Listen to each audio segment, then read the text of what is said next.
Hi friends, good morning. वाजलेत सकाळचे 7:30 आणि आता माझे टिफिन वगैरे बनवून झालेलं आहे आणि आता मी यांचं टिफिन पॅक करते. बाकी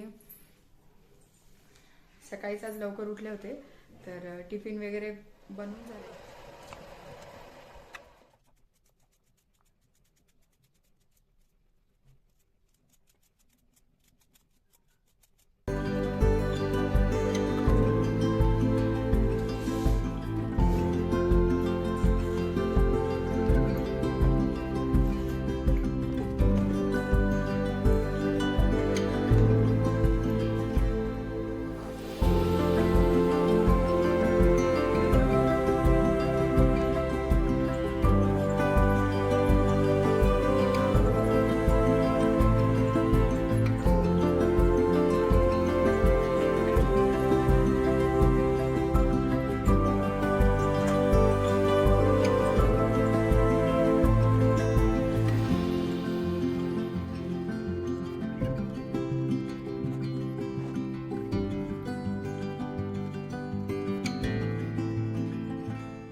वाजत आले 10:30 आणि शर्विल आताच उठलाय.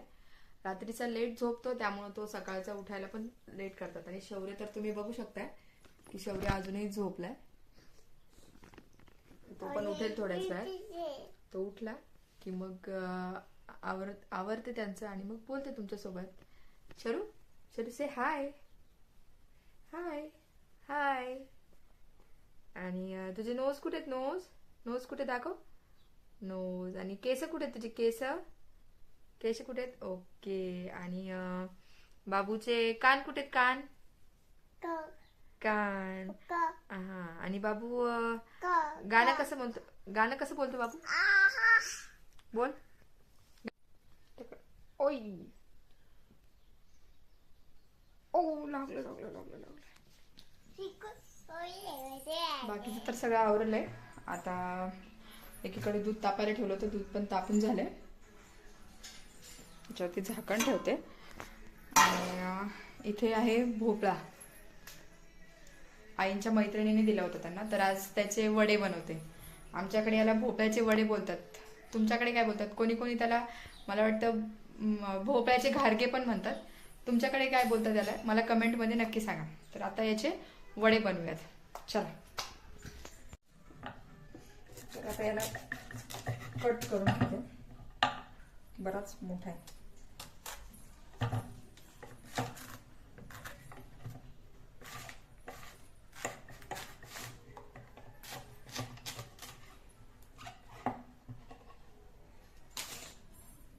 याच्यात आतलं सगळं असं काढून टाकायचं.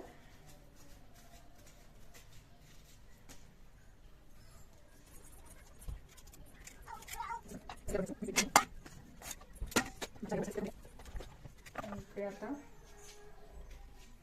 सगळे भोपळे असे आतलं सगळं साफ करून काढून घेतलेत मी.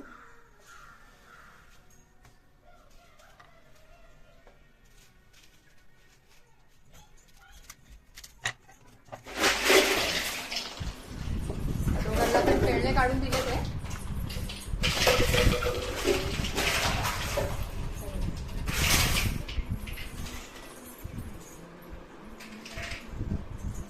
दोघं आता खेळतील तोपर्यंत मी माझे ते भोपळा वगैरे किसून घेते.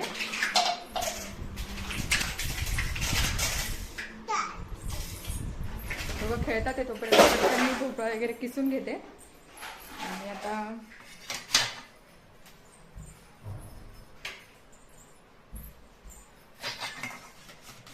तोपर्यंत मी आता इथे भोपळा किसून घेते. संपूर्ण भोपळा असा किसून घ्यायचा जेणेकरून तो लवकर शिजायला मदत होते. आणि हा आता किसलेला भोपळा तयार आहे. तो आपल्याला गॅसवरती ठेवायचा शिजायसाठी. तर मी आता त्याला गॅसवरती ठेवते. आणि एक 5 ते 7 मिनिटामध्ये छान मऊ होऊ लागतो तो. त्याला सतत पण हलवत राहायचं कारण मग चिकटला नाही पाहिजे. खाली लागला तर मग ते करपून जाईल. त्यासाठी तो थोड्या थोड्या वेळाने हलवत राहायचा. गॅस थोडासा मीडियम ठेवायचा, जास्त मोठ्या गॅसवरती ठेवायचं नाही.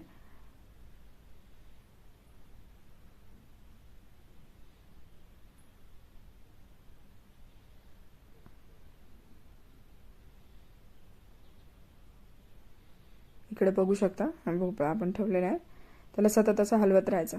तोपर्यंत एका बाजूला मी गूळ चिरून घेते.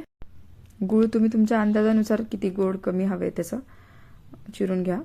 आणि थोड्या वेळाने भोपळा शिजत आला की मग त्या भोपळ्यामध्ये तो गूळ टाकून द्यायचा. आता मी इथे भोपळ्यामध्ये गूळ टाकते आणि तो छान परतू द्यायचा.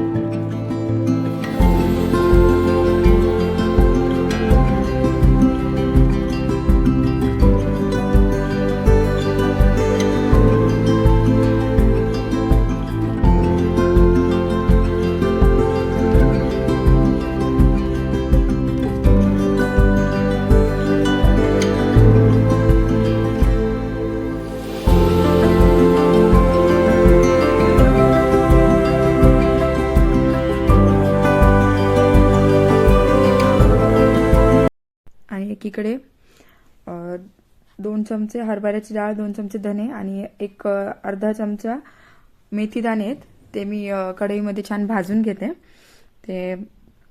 त्याची पावडर बनवून घ्यायची बारीक, एकदम अशी पावडर झाली पाहिजे, ज्याने टेस्ट छान लागते. आणि त्यामध्ये थोडीशी कच्ची बडीशोप आणि वेलची घालायची सोलून. मग त्याची अशी छान पावडर बनवून घ्यायची आणि ती त्यामध्ये घालायची. त्याने टेस्ट खूप छान येते आणि थोडीशी वेगळ्या पद्धतीने बनवता येतात हे वडे, आणखी वेगळी टेस्ट होते. सो तुम्ही नक्की ट्राय करा अशी. तर आता इथे आपला गूळ आणि भोपळा शिजलेला ते मी परातीमध्ये काढून घेतले. ते थोडंसं थंड होऊ द्यायचं आणि त्याच्यावरती मग आपण ती तयार केलेली जी पावडर आहे ती टाकून घ्यायची.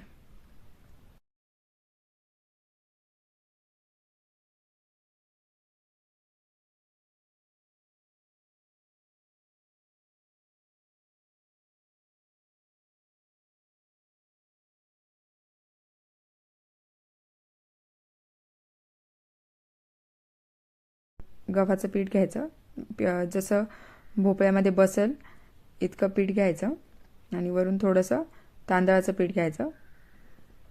त्यामुळे ते वडे छान मऊ होतात. सगळं पीठ मी एकत्र करून घेते, मिक्स करून घेते आणि असा गोळा तयार करायचा आहे. जास्त पातळ नाही बनवायचं, थोडंसं हार्डच बनवायचा आणि अर्धा तासासाठी रेस्ट करायला ठेवायचं. तर इकडे मी तो अर्धा तासासाठी रेस्ट करायला ठेवला होता. तयार झालं आहे पीठ आपलं आणि आता त्याचे वडे करून घेऊयात. त्यासाठी मी एक कॅरी बॅग घेतली आहे, ती थोडीशी कट करून त्याच्यावरती मग वडे थापून घेते. एका बाजूला तेल गरम करायला ठेवलं आहे आणि आता ते वडे थापून घेऊयात.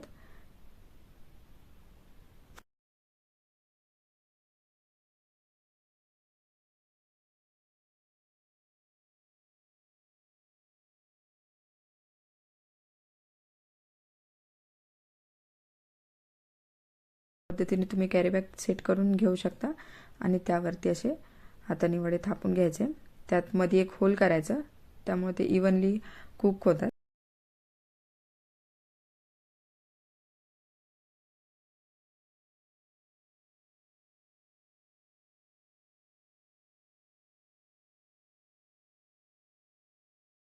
तयार आहे. आता मी असेच 1-2 वडे तयार करून घेते आणि मग ते तळते. इकडे दुसरा पण वडा करून तयार आहे. आता हे तळून घेऊयात.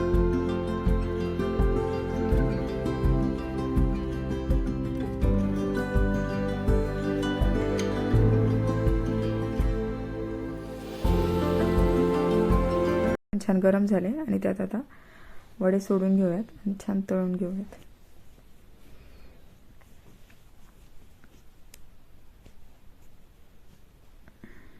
तुम्ही बघू शकता छान वडा तळून तयार आहे आणि अगदी मऊ होतो आणि एक 4 ते 5 दिवस टिकेल असा हा वडा होतो. इकडे मी सगळे वडे एकदम बनवून घेते.